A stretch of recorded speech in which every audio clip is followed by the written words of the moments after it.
What if your deepest pain wasn't something to fix, but an invitation to finally come home to yourself? Welcome back to Awaken Your Authentic Self, the space where we speak to the soul-led seekers, sensitives, and truth tellers who are ready to live from who they really are. I'm your host, Jessica Rooks, intuitive guide, storyteller, and fellow traveler on this path of awakening in a very human world. Today, I am so honored to welcome a guest whose journey embodies exactly that. Jessie Herman is a spiritual channel, transformational coach, pranic healer, and the channel for the multi-dimensional collective Vagrein. Through her sessions, books, and her podcast, Some Kind of Mystic, she helps people move from self-judgment into radical self-acceptance and true sovereignty. Jessie, thank you so much for being here on Awaken Your Authentic Self. I cannot wait to explore how we can all stop trying to be perfect and perfect ourselves and start actually living as who we are. Thanks so much for having me here, Jessica. I'm so excited for this conversation we're about to have. That makes two of us. I've been looking forward to it since you said yes. So Jessie, you've lived with breast cancer and autoimmune challenges for decades. Yeah. And you've said your awakening didn't come from fixing yourself, but from surrendering to life as it is. When did the goal quietly shift from healing my body to letting my soul fully live in this body? And what changed in how you related to yourself from that point on? Yeah, so having struggled with autoimmune disease for many, many years and every single type of healing modality that one could attempt, I at some point realized that I was just exhausted from all the work and the trying to fix of myself. And it was during a moment of complete surrender to, okay, well, you know what? If this is how it's going to be, if my body's going to be exhausted all the time or in pain all the time, then I guess I'm just going to have to get on and continue to be me anyway. And there's not a single one of us, I think, that their identity is their ability or their challenges. And so when you realize that your identity is not your challenges, but your challenges are part of your growth or part of your experiences to become more of yourself, that's when really everything shifted from trying to fix to trying to become, or not even trying to become, but just being. And Right. that's when things really started to shift for me. That's, I suffered from autoimmune diseases for years as well. And I remember when I moved from New York to Florida, how it was just like 2 weeks before COVID hit and everything shut down and I had no access to doctors anymore. Mm-hmm. And I had to basically do the same thing. I said, well, I'm going to just have to find a way to just be.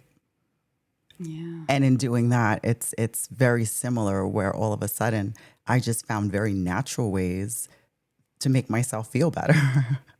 Yeah, Like the ocean exactly. became like a giant Epsom salt bath as far as I was concerned. But it was helpful, it was that natural grounding. So For sure. now, a lot of listeners still feel like their body is the enemy or the obstacle. If someone listening is in pain right now and secretly thinks, I'll be spiritual after I feel better, what's the gentlest, most honest first reframe you'd invite them into? Well, the first reframe is that every single human experience is a spiritual experience. I know we try to separate those two from each other and distill one out from the other as if our bodies are some sort of impediment to our spiritual growth, but we only came to be humans because we are spirit. And it seemed like the most exciting thing for us to undertake in terms of our growth. So, yes, we've forgotten why we've come here. Yes, we had our childhoods and our infancy, etc. But for the majority of us now on a path, whatever that path might be, even if it includes pain or struggle, the spiritual aspects of it are always whispering to us, and Right. our bodies are a huge part of that. So an invitation from your body if you're in pain or if you're having challenges is absolutely an invitation to listen more to yourself, to share more love with yourself. And I think that that is probably one of the biggest first steps on a spiritual journey. Absolutely. Self-love to me equals, it becomes that pathway to self-healing. Yeah, absolutely.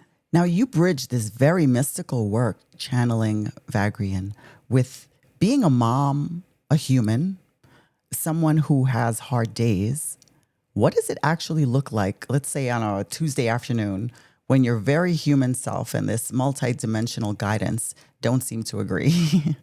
Who wins? Yes. Who wins in that moment? And how do you navigate that tension? Oh, absolutely. The human self always wins. I've put that in a must do list or categories. So, what always has to come first is my own state of well being. And that means that when I'm tired or when I'm down or when I don't have the energy or when I cannot, bring myself to do another thing for someone else, that self-care and rest comes first. And in making that a priority, my system really did calm down quite a bit and decide that actually because I'm now safe with myself. I don't think I was the safest person for myself many years ago in that I would push myself too hard. I would Right. beat myself up about what I wasn't getting done in a day. But when I became safe and a safe place to be for my body and to be for myself and my spirit and my emotions, etc., then, my kicking up and troublemaking sides of myself tended to calm down a little bit and begin to trust. So when you trust that the wisdom coming from your body or from whatever is presenting in this now moment really is what is needing the attention in this now moment, then what ends up happening is your body and your spirit and your emotions start trusting you as well. And you end up in this symbiotic relationship. So, with regards to Vagrein or what I'm channeling, I'm lucky, or it's just the way it works, that, higher energies do not want you to run yourself into the ground. Right. So, one of the most important things that I have to do is maintain my energy and my self care to such a point that I'm able to continue doing the work that I do. That is such a beautiful, like that whole statement that I think people need to understand as a whole, is that when you start to take care of yourself, like automatically everything else just starts to fall into place. Everything becomes clearer. It's like I channel messages. My messages will come in. When I was working corporate and they had me at a 5 a.m. to 7 p.m. schedule, it's very hard to all of a sudden receive clarity when you're exhausted. And you have to make space. You have to make space in your life. You have to make space, within yourself in order to be able to receive what's meant for you. Oh, absolutely. And, there is a grace and a courtesy from, let's say, non physical energies or intuition or inspiration, whatever you want to call it, that it won't put more on your plate than you can handle. So Exactly. I speak to a lot of people who want to do what I'm doing. They want to be channels, or they want to, welcome their gifts more readily. They know that there's something calling to them as well. And yet, perhaps they're not taking care of themselves, or they have some sort of rupture in their relationships, or there's something else going on in their life that is a priority for their happiness and well being. Now, source energy is going to make that your main priority because it's not going to put you under that pressure of having that plus all of the other energy that has to come through. It just wouldn't be fair to you as a human being to put you in a position where, your life was in shambles, but now you're channeling infinite intelligence. It Correct. doesn't make no sense. And it's the same as just telling someone, had this conversation yesterday with someone, like your cup is full right now. And you have to pour something out in order to make room for something else. Nothing else is going to keep, it's going to overflow, which is not going to do anything for you. You need to Yeah, make room in exactly. your life for what's coming in. Now, can you take us into a recent real life moment? Something ordinary like a conflict, fear about money, or health anxiety, and walk us through how Vagrein's perspective shifted the way you responded in a practical human way. That's a good question. And I have to think of some sort of example. Um, well, I can go back to, I suppose, the breast cancer experience, which wasn't too long ago, because that, I think that a lot of people can relate to having that kind of news. If it, if not that it would happen to everyone, but everyone kind of has that fear in the back of their heads that they're going to get some sort of bad diagnosis and And I not think be someone's able to touched with it handle it. somewhere in their family too. Like Absolutely. So, interestingly, when I was going on that journey, because diagnosis has always come after some sort of tests or analysis, etc. correct. There was a knowing that there was going to be this information. So as I was walking over to the hospital to meet with the doctor, I got a call. I said, "Oh, you got to come in and meet with the doctor." So I said, "Okay, I'll go and meet with the doctor." And I was walking to the hospital and I said, "Okay, I know that I'm going into a new chapter." And somehow I just knew. Now, the interesting thing is having spoken with Vagrein so many times, or having had that energy come through me so many times, there was a real neutrality about life experience. There's no such thing as a good or a bad experience when you're a little bit zoomed out from it, because Right. everything has the potential to be good or bad, including how much you're going to learn from that thing, or what sort of people you're going to meet by heading down that new road, or what kind of opportunities you're going to have, whatever it might be. Now, we tend to try and look into the future and figure out, is this going to be good or bad? And that's a fear-based response. Right. But I went into it with a bit of neutrality. And of course, it's not the news that you want to get, that you're going to need surgery or that you're going to need treatments and things like that. And there is fear around that entire topic. But what surprised me was the amount of calm and space that there was between information and reaction or response. Right. And it's funny because when I was younger, I used to be very emotionally driven. And I always asked, I said, the one superpower I want in my life is to have 10 seconds between something happening and my own response to it. And it was interesting to see that in this particular case, I was getting exactly that. So I'd get news and then I'd have a breath and time to reflect, and then I could ask, coherent questions, let's say, to the doctor, or when I had to, express this news to other people.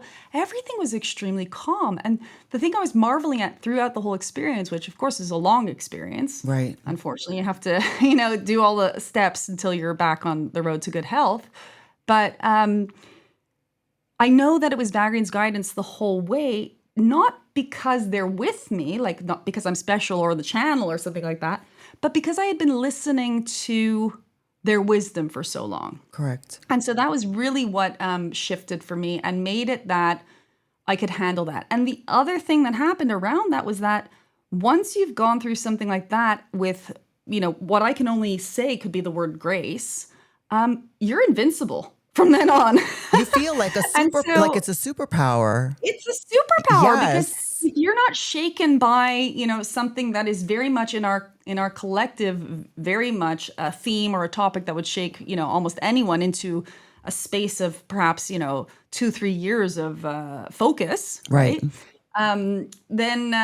Then you're kind of like, well, now I can go and do anything. And really, that is what occurred. It was really what did then catalyze my ability to move out into the world and to share my gifts even more and to curate and cultivate new relationships and everything like that. So really from that one experience of having something very difficult and seeing that, actually I can survive really difficult things, is really what ended up shifting my entire being, which is wonderful. And I would not go back and change a single second of it.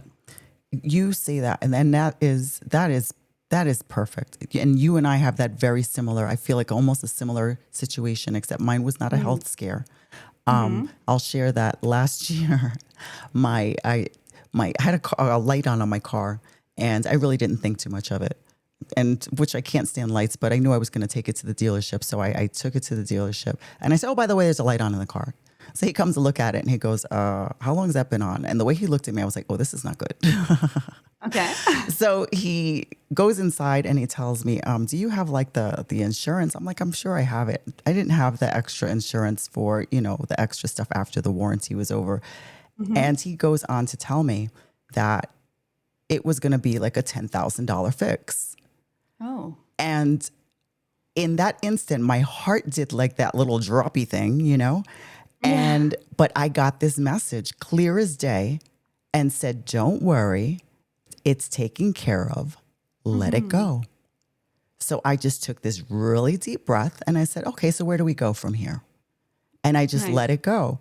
And then I remember he's go through a little thing. I go sit down and I wait. My partner calls me and he's like, "What's going on?" And I went to tell him what was going on and I heard, "Let it go." And I said, "Well, I can't tell you right now because I got to let it go." And literally the guy comes back to me an hour later and told me that between him and the manager, they worked it out so that it was going to get taken care of by them. and I didn't get charged $1. That's amazing. That, but right there, like you said, that superpower came through, that feeling of, oh my God, I just let it go. I released it to what was going to happen or what's meant to Mhm. happen. And I got the best case scenario from it. So from there, That's after beautiful. that, I've applied that to like everything, and it's life changing. Yeah.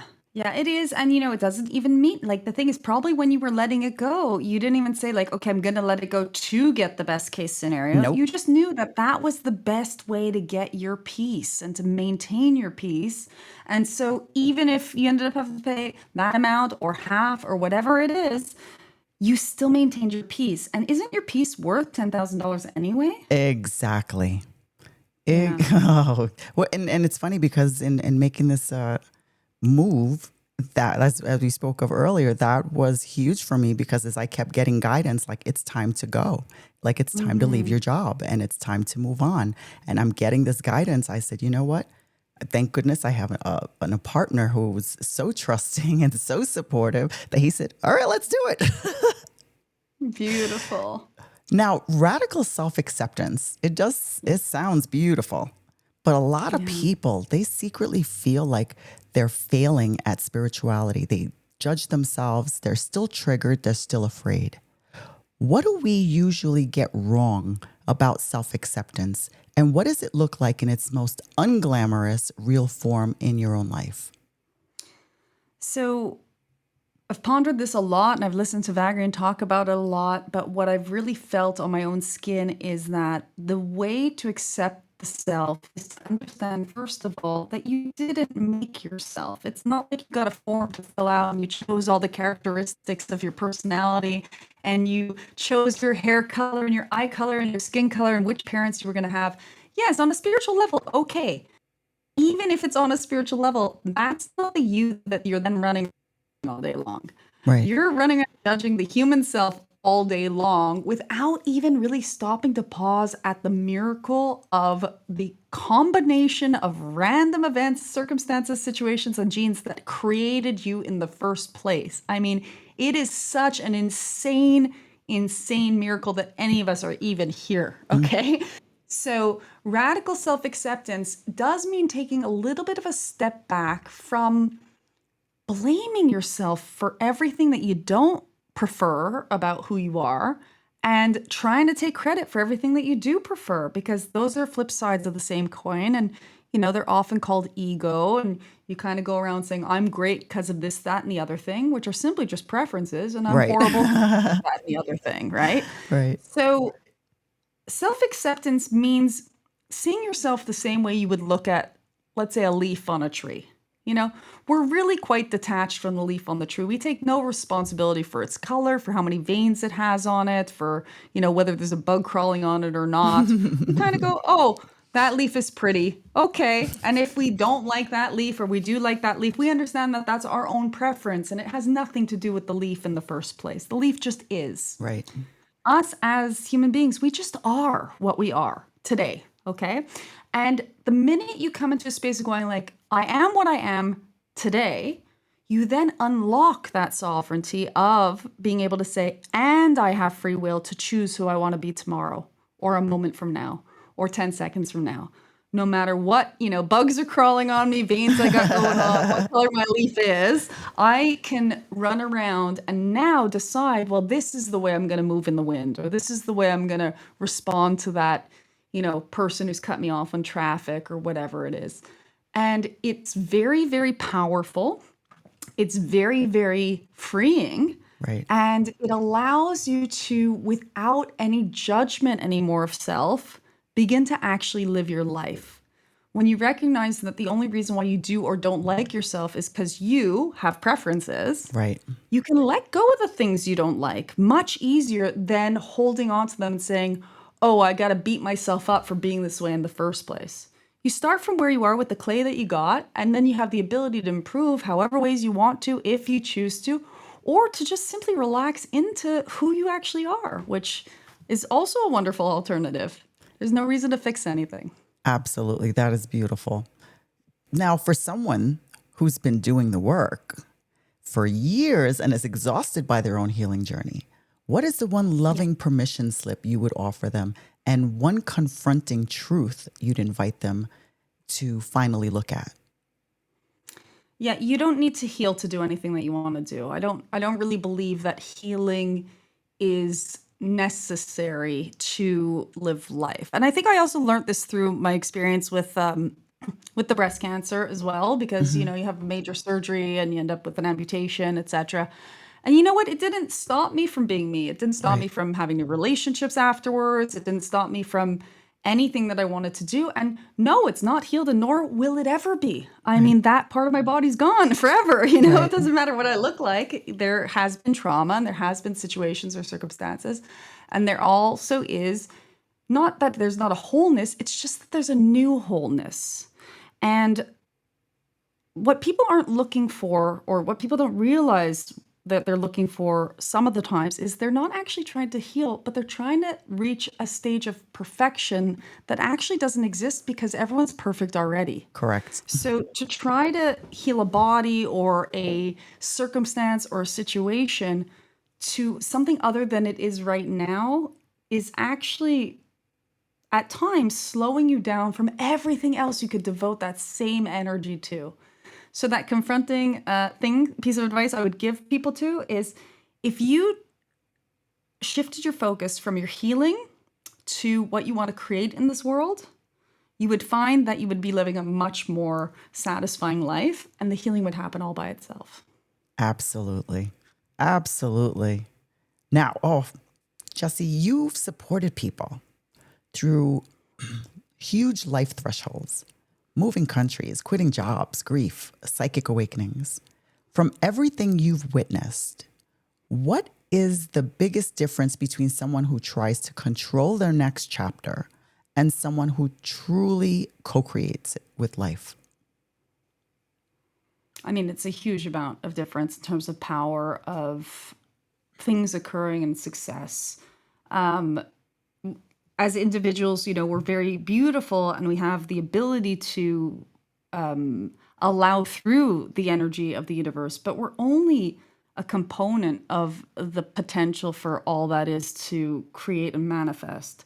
So to allow yourself to go with the flow, really is the fastest way to get what you want. But it's also like the fastest way to miracles or the fastest way to see results or to have really just an epic type of life. Um, and I think that resistance is a natural step towards release because you have to have that contrast. Mhm. But release is definitely where I tend to and try to live the majority of the time. And everybody listening, I agree with her 100%. It's just so much It, more fun. it is so much fun. I've told my partner, I said, for now on, call me water. Call me water because I'm just flowing. I'm just going to go with the flow Beautiful. because when that happens, it's like you said, I feel like miracles happen. Where I was blocked even with my podcast, with any type of forward movement while I was in the States, until I made that move to Spain, it's like all of a sudden the floodgates opened. Oh, And wonderful. everything just started to flow exactly how I had hoped it would have happened when I was actually trying to force that outcome. Yeah. It's a big difference. Now, if a listener is standing at the edge of a big decision right now, and it could be relationship, career, location, and they feel totally torn, what's a simple process or question that they can use this week to tune into their inner author instead of outsourcing that choice to fear or external validation? So fear is never going to make a good choice for you. That's just a fact that I've discovered. Hmm. Fear is never going to make a good choice for you. And you know, I really believe that choices are made through us, not by us. The majority of people already know what they want or what they're choosing way, way before they're actually going to take any action on it. And the hardest part is just allowing yourself to say, you know what? This is truly what I'm wanting. Whether it is, moving out of a relationship or changing countries or changing careers, etc. And the unpacking or the only thing that you're actually doing is allowing yourself to get to the point where it feels safe to make the decision you already made. So if you're at that threshold and you're saying, oh my gosh, I have to choose X or Y, there's that little trick. Flip a coin Right. and say heads or tails, and then see what your heart says or hopes is going to be on that coin, because that is really going to tell you automatically which it is you've already decided. Now, the other thing is, I don't think anyone ever needs to push themselves or rush themselves or threaten themselves or bully themselves into anything. And I never think that's a great idea. Right. So if you are having trouble making a decision, you can take today and go, you know what? Today, the decision will either happen or it won't. And you will have more information tomorrow. So, Right. for example, if someone comes back to you tomorrow and says, hey, listen, you were supposed to make that decision yesterday, they put enough pressure on you, guaranteed you're going to say something. But you can also allow yourself to be kind with yourself and simply wait. There's no rush for anything that's a big decision. That's very, very, very, very good advice. And then especially I like that part about flipping the coin. Because honestly, if you said you want your one outcome as heads and the other as tails, and you flip that coin, if it falls on the side that makes you go, ugh, you already know Exactly. Then you know. the answer is the other one. It's, you know what, you don't even need to go with what you got. You already know what the answer is. That's right. Now, Jessie, you're very clear that you cannot predict someone's future, that they are the author. In a world where people often hand their power to psychics, gurus, or guides, how do you personally hold the line between being a channel for Vagrein and making sure people stay sovereign in their own lives? So, Vagrein themselves will consistently tell people that they are not the authority in their lives. This is really just feedback and permission slip and offerings for people to then reflect upon. So, any sort of Vagrein session is going to be ultimately you who decides if what they're saying is true or not. In terms of when I've worked as a coach, or other times when people have come to me and said, like, listen, I need to speak to Vagrein, or I need to have this sort of feedback from this higher source, I will just flat out refuse to work with people, because I really believe that deeply, that if someone is in a space where they're excited to give away their power, or excited to allow something or someone else to make decisions for them, or to, sway them in some way, then that person would do very well to either find someone else who is going to, take on that role, Right. or be in the space of being uncomfortable, that, like, let's say if they've come to Vagrein, where, the person that they, or the being, the thing that they respect and want to give their sovereignty to, says no. This is modeling boundaries of what's appropriate and what isn't, also on that sort of level. But also ultimately, you're gonna find out in your life that you're the only, end, say in anything in your life, one way or another. And the faster I think that people find this out, the better off we are as a collective. Because right now we are in a world where it seems like many people are wanting to outsource their beliefs, their desires, their goals, their wishes to someone else. And we're also feeling the repercussions of that in what's being reflected back to us in society, with people who are abusing that sort of power. But Yes, it is a two-way street. If you're not giving your power away, no one can take it from you. exactly. So this is something that we're learning as a collective, and I have a lot of compassion for it, but I don't have a lot of tolerance for it, if that makes sense. Oh, it makes perfect sense.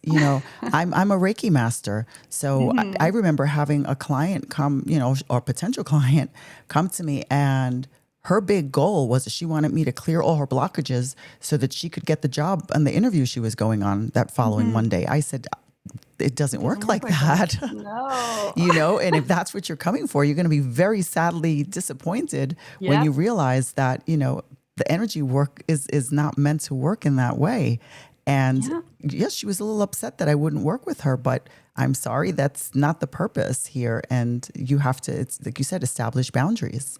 Absolutely. I also think there's a wisdom to every blockage we have. We only have the blockages because that is what's correct for us in that moment. Right. I'm constantly saying to people, like, don't rush your process, because yes, you want this thing to be gone, or you want to get to that next chapter of your life or whatever. But in the meantime, are you missing the bird on the windowsill? Are you missing, that extra moment with that person that might not be here 20 years from now, whatever it is, like we're where we are at the pace that we're at because there's some wisdom to it. And the blockages, if they're uncomfortable enough, you will find a way to get rid of them on your own. I promise. It's, I've got two favorite things I tell people. I said, just focus on the fact that you're not a mother. You're not an employee of where you work. You're not someone's wife or husband. You're not someone's child. You just are. Yeah. And when you focus on that and then also stay present and put those two little medicines together, you'd be very surprised at what, outcome you would actually get from this, just that alone. Absolutely. Yeah, I agree. Now, if someone is drawn to channeling, card readings, or spiritual guidance, yours or anyone's, what are the red flags that they're starting to abandon themselves? And what is a healthy, empowered way to work with higher guidance instead? I think it is, similar to what you just said of if you have a goal and you're trying to use spirituality to solve a problem, Mm-hmm. then that in and of itself is a bit of a red flag. If you're trying to use sort of these wisdoms, etc., to solve a problem, if it's coming from a place of curiosity or of excitement about learning some more about yourself, or yes, helping you to figure out what you want more, helping you to discover your path more, etc., then I think that that's okay. But the minute you have some sort of ulterior motive for why you're coming to spiritual teachings or texts or tools, right? And I think that that's what might give you an indication that perhaps there's some other work that you'd like to be doing for yourself. Because like, for example, if it is a question of like, I need to nail that interview on Monday. Of course, there's tons of manifestation things that you can do. There's tons of tools that you can use. There's tapping. You can clear your emotional body. You can go and see someone. You can read the cards, etc. But if you're trying to manipulate outcome without actually investing in, again, it comes back to that self-love and self-acceptance, that sort of being in a space where, okay, I want the job, but why do I want the job? Oh, I want the job because I want to feel special or I want to have money or whatever it is. Then it's that self-reflection, I think, that's really important. Other red flags are anyone telling you that you're not good enough, Yes. anyone telling you that you're doing something wrong, anyone telling you that you need to change something fundamentally about yourself, otherwise some horrible outcome is going to occur. Anyone who's saying, okay, I have this magic that nobody else on the planet has, you included, and if you don't give me this, that, or the other thing, then you're doomed. Those are all the red flags, especially the ones that play upon primordial fears, I think. The fears, yes. Yeah. I think You know, that I think the going to hell and all that. I think that's always a bit of a red flag. don't even, that's a whole other conversation, Jessie. Now, It is. Jessie, what is one last bit of advice that you would leave our listeners with today? I would leave our listeners with the same advice I normally leave people with. It's that get to know yourself. If you get to know yourself the way Source knows you, you are going to fall madly in love with yourself. There's so many beautiful aspects of you that are just waiting to be appreciated. There's something about you that is special compared to anybody else on the planet. And allowing yourself to sink into that and marinate in that will absolutely allow you to have more and more of the type of life you've always been dreaming of. So lean into you. Somebody created you, something created you just to be you. And that is such a beautiful blessing. Thank you. Jessie, thank you so much. Thank you for saying yes to being here and for bringing your heart, your story, and Vagrein's wisdom into this sacred space. It is truly an honor to share this container with you and to invite our listeners into this conversation. Your willingness to live the mystical in the middle of real life is really such a gift. So thank you so much. Thank you so much for having me, Jessica. It's been such a lovely podcast episode, and I'm so excited to bring these messages to your listeners. Oh, so am I. Absolutely. And for those of you listening, If you felt a resonance with Jessie's energy or Vagrein's teachings, I highly encourage you to experience her work directly. You can book a session with her at www.jpherman.com/book a service, and I will have all of her links in the show's description. If this episode spoke to your soul, please take a moment to subscribe, leave a review, or share it with someone who needs this reminder that they are not broken. They are just becoming. Thank you, beloved souls, for walking this path with us today on Awaken Your Authentic Self. If your presence, your curiosity, and your heart, they are all truly felt here. Every time you return to your own truth, you light up more of this world. And I'm so grateful to be on this journey with you. Stay blessed.